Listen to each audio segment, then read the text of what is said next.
Hello and welcome to Guitar Whisperer headquarters, where we have another groovy guitar on the bench. This is also the property of Steve from the excellent band Small Miracles, who also owned the double cutaway Telecaster with P90s that I've also just finished working on. So this is a Supro. So Supro are getting more famous these days, but they did spend a very long time in the doldrums. It's a company that goes back to the 30s, part of the same group that owned National Guitars and some other bits and pieces, and they produced guitars and amps up to about 1968, and then they stopped and they didn't do anything until 2013. I just had to check all this on Wikipedia, by the way. I'm not a walking encyclopedia of this stuff. So in my head anyway, they were more famous for their amps until recently. I think Jimmy Page used one on some of the early Zepp stuff, and some nice looking retro-y guitars used by all sorts of people like Dan Auerbach and stuff like that. So this is one of the modern ones. Isn't it great? Definite retro stylings. 3 gold foils, or gold foil style. Kind of a trapeze tailpiece sort of thing. It is semi-trapeze, I'm going to call that, because it's not quite like a trapeze, but it looks cool. 5-way selector, and very cool headstock with that sort of binding stuff going on there. And it needs various tweaks and things. The electronics are flapping about a bit. There's a knob missing. The action's a bit high, you know, all the sort of thing. So we're going to go over it nice and carefully, give it some TLC and make it much happier. Giving it a once over then. Truss rod looks alright. Possibly tighten it slightly. First fret is fine. Action at the 12th is pretty high. It's kind of in acoustic guitar territory, about 90 thou. So that needs to come down. Haven't checked the intonation yet, but I will do that later. The intonation will need adjusting, I can tell that just by looking where the cells are. We need to replace that there. Check all the electronics. There was something else, but what was I going to do? But we'll go over the whole thing. I don't think it's that old, this thing. We'll start by getting the strings off. And then, yeah, we'll look at the electronics and do the whole setup thing. Just checked the frets as well with the rocker, and they're all nice and even actually. So this makes me think that it's probably been set up in the past at some point, as the first fret action and the frets are both pretty good. But yeah, I wouldn't want to play an electric with an action this high. I'd struggle a bit. Interesting kind of satin finish on the back of the neck, which is nice, which has a sharp transition into the high gloss finish up by the body join there and on the back of the neck. Made in Indonesia, like a lot of stuff is these days. Nothing wrong with that. I think, yes, let's look at the electronics first while we've still got some strings on, and check all that and see what happens.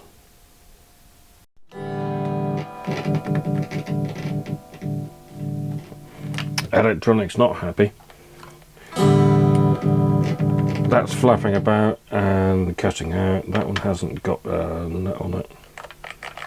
Yeah, let's do that first.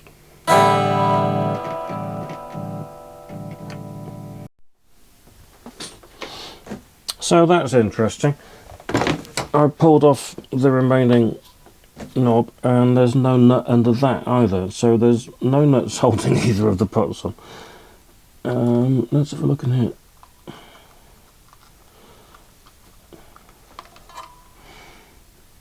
Oh dear. We've got 2 mini pots and a rather cheap switch and about a mile of shielded cable. I mean, you should really cut these down to something a bit more reasonable. So the electronics are functional, but a bit cheap. Shielded though, well, kind of. They've splashed some shielding paint on the bottom of the cavity, but not at the sides, and I don't think it's making any contact with the shielding foil that's on the back of the control plate. But what we can do first, I mean, no, this must have been done by somebody. I can't see how this would have left the factory like this. There's some pretty janky soldering joints there. Yeah. Anyway, maybe these are replacement pickups, who knows? I don't know what's happened, but we're going to make it work anyway. The shafts on the pots are also too long for this thin scratch plate as well, so they're kind of spaced out at the moment with nuts on the back, which is fine. If you do it properly, it won't bobble about, and you can't see it anyway, can you? So, but take some time making sure that everything's at the right height by adjusting these internal nuts. Yeah, I wonder what's going on here. Very long lengths of hookup cable. And, yeah. Right, let's just make it work. I've tightened up the pots. They're little alphas. And so is the switch, so they're decent quality, I suppose. I just don't like the enclosed 5-way switches. Anyway. So, tightened up the pots to the scratch plate using screws and lock washers and stuff like that. I've put a temporary replacement tone knob on, which is the right kind of knob, but it's got a bit of red paint on it. So I might have to order some of those. And it does work with the scratch plate off.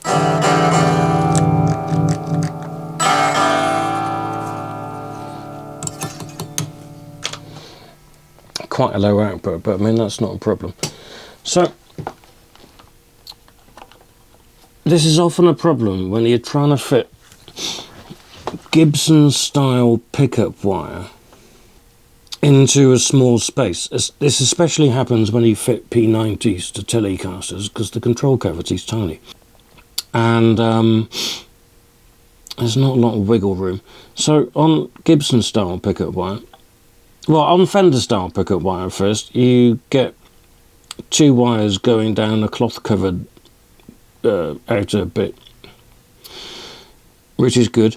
Gibson style wire is a bit different in that you've got the inner bit, which is the hot, as they call it, or the signal, and then you've got the outer braided bit, which is supposed to go to earth, to absorb hum and things like that. So the trouble is, especially when you bundle up miles of the stuff like this with a cable tie and stuff it in a very small control cavity, is that it's very easy for a bit of this spare braided stuff to touch one of the hot lugs on the switch or on the back of one of the pots or something like that, and which leaves you with a short circuit, and then no sound comes out. So when I'm doing my own stuff, and I do fit P90s into some of my custom tellies, I'll cut the leads down to the right length first, and then I'll cover as much of it as I can in heat shrink, leaving me enough to do the earth connections, and then that gets rid of the danger of it touching one of the hot lugs, because the way it is at the moment, you can see if you just squash it together like that, It's hitting one of the hot things. So we've got a choice here.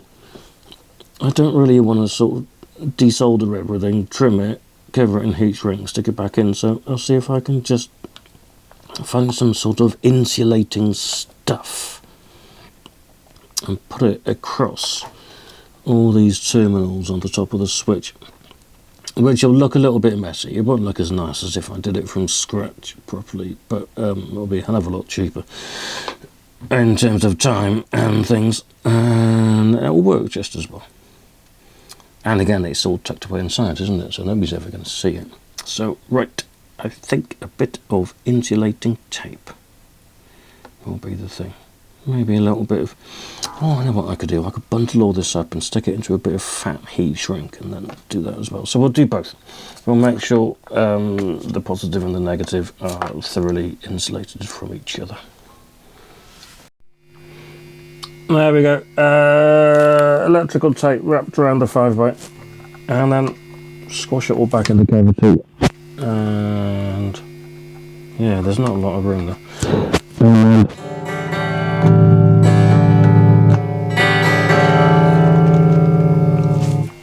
working. I'll just tidy up a little bit, then this can all be bolted back together. But yeah, it's something to look out for. If it's a common thing when you're wiring up stuff, especially with this sort of wire, and it's all working fine because you test it when it's like hanging out like this. You do the tap with the screwdriver test and it all works fine, and then you screw it back together and it doesn't work, and it's often because everything's all been squashed together inside and a short circuit is happening. So I tend to, well, do it a bit neater for a start, but every step of the way I'll test it here, then I'll hold it down like this and I'll test it again, and then I'll screw the screws in and I'll test it again, because it's kind of annoying when you've got to go back and take it all apart again. So yeah, test at every stage when you move it.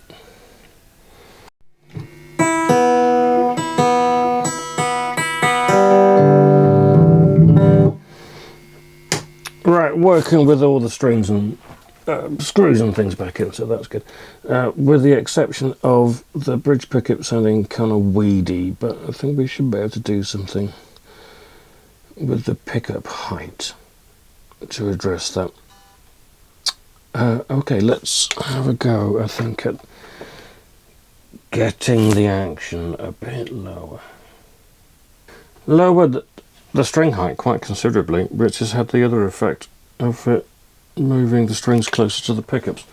So,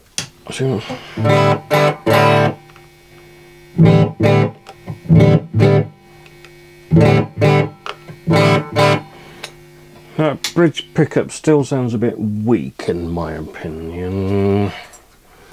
Where's the... Okay.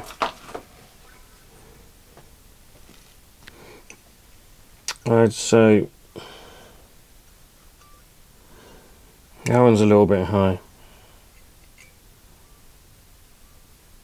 And that one's a tiny bit high.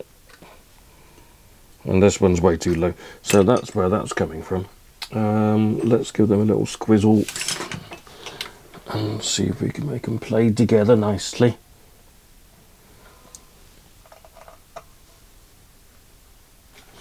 Pickup height adjustments, well, of all types really. When you're building them, you have to decide whether they go this way, but also the up and down adjustment, which anybody could do, or anybody who owns a screwdriver. So it is one of the things that makes an actual difference to the sound of your guitar.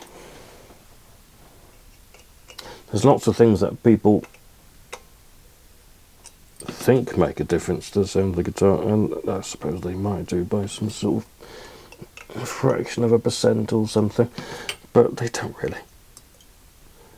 In real world terms, if you want to see some good, really well made and thought out videos about this sort of thing, go and look for Jim Lill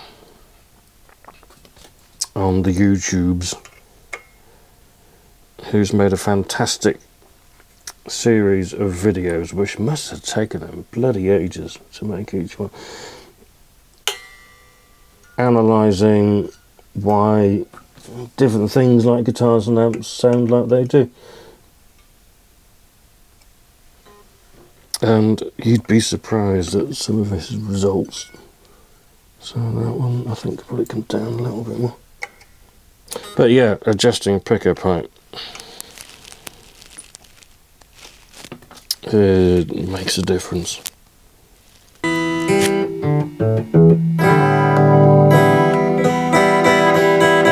So that's much better. They're much more even now.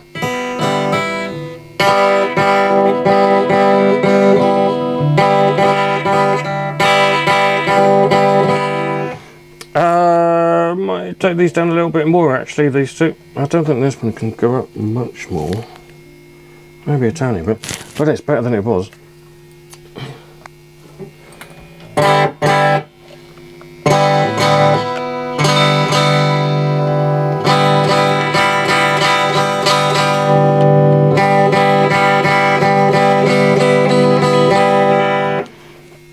I think that's about it.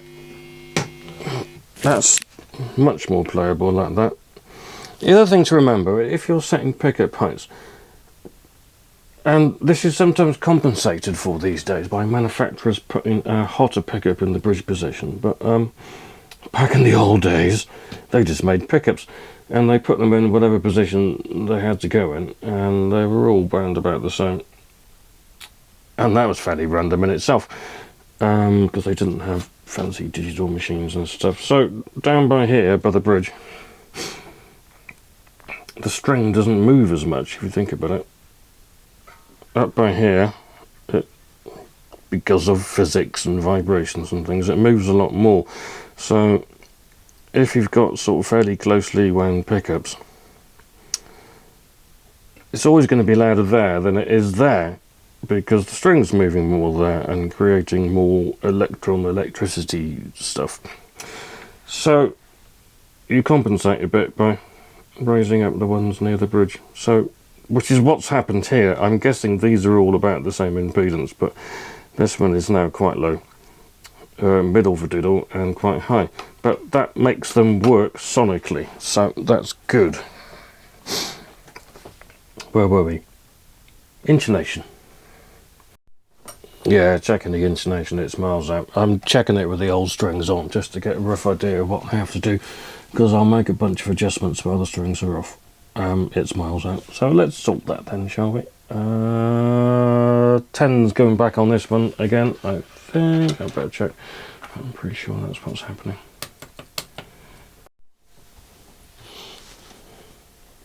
What are you doing on there? No, don't.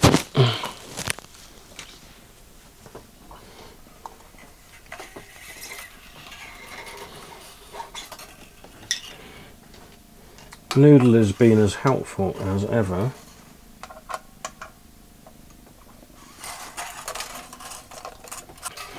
She's learning though, slowly.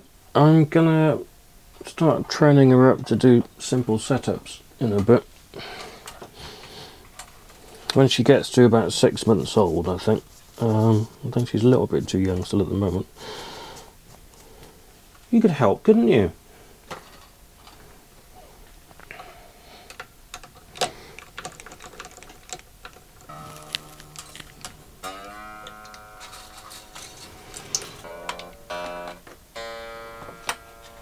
No, that's mine. No, get off, you can't have my knife. Mwah. Say hello. Hello.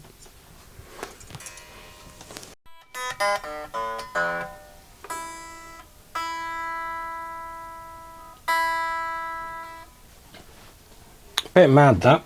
My intonation eyeballing was exactly right, apart from one string which needed a tiny tweak. So,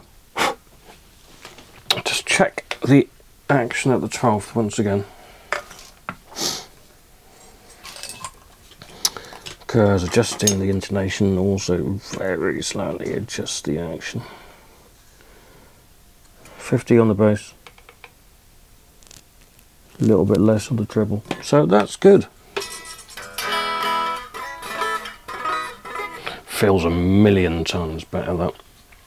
Well, what we'll do then, we'll just let it sit and settle overnight.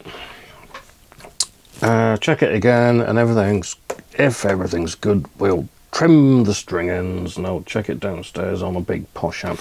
Talking of which, I might be out later to buy myself another vintage amplifier. Vintage-ish. But it's a very good example of it. It's a 90s AC30, and I'm very excited. And yeah, we'll see if I get time to do that. I'll do a video of it, don't you worry, when I do get the thing. I already have a lot of valve/tube amps. It's debatable whether I need any more, but this is a very nice amp, and I've always wanted one like this. So, anyway, Supro. Groovy guitar. Playing much happier now. What did we do? We sorted out the electronics, attached the potentiometers properly. I'll have to source a proper looking tone knob at some point, because there's none in my box of knobs. Did a bit of insulation in there to stop it shorting out again. Adjusted the pickup heights to get them all to play together nicely, so they're much more even volume now. Checked everything.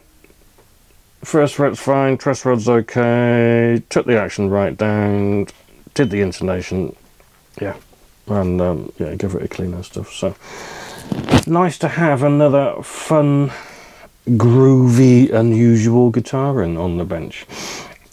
Not that there's anything wrong with any of the other guitars I do, but I do like the quirky stuff, you may have noticed, and this definitely fits into that category. So thanks for watching with me. I'll see you for the next one.